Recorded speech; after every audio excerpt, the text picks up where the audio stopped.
So yan, naggagambol tayo. Yung term. Hindi ko yung ang alam ko yung term dyan, nagko-cultivate ng lupa. Tama ba ako? English yun. Cultivate. Tagalog, gambol. Okay.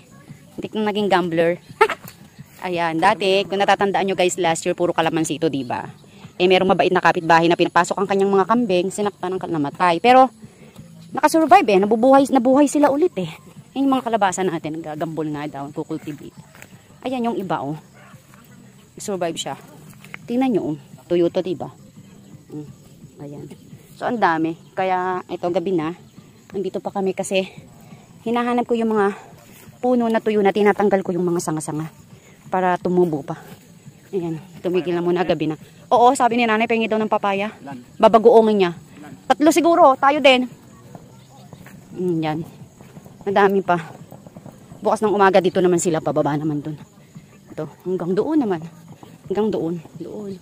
Ayun yung mga dragon fruit dyan nakatanim guys. Yung mga dragon fruit sa mga dilim na talaga eh. So hindi nyo na makita, sorry. Yan, dyan yung mga dragon fruit. Ito yung gate. Pero banakuran na nga ni katropa yan. Para ligtas na tayo sa kambing. So yun ang nabakuran. Sa harap na yun. Hanggang dito. So tomorrow, dito naman tayo magbabakod. Yan. Hanggang doon pa yan guys. Makakarating tayo doon. Hanggang doon pa. Shadow turo ano. Ayan, at nakapitas na kami ng papaya. Payong. Ang payong na sponsor ng aking Kuya Joe. So let's go. Tapos na akong nakapag-gamble. Hinanap ko lang yung mga ano. Ang dami na buhay na kalamansi eh. Ang nyug oh, buhay lahat ang nyug. Kakatuwa. Maganda kamay nung nagtanim. Woo! Patay yung tanim mo. Si Didoy nagtanim niyan. Oh, buhay ay.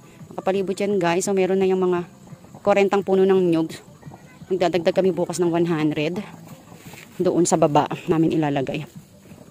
Itong harap kasi hanggat maaari ay namin taniman ng mga puno-puno. So doon kami maglalagay ng inyog. Sa ibaba doon. Napagawa ko naman siya dyan sa harapan. Kalak swimming pool ah. Ayun lang guys. See you tomorrow again. Eto, hindi pa sila nagambol. Kalabasa. Bye-bye.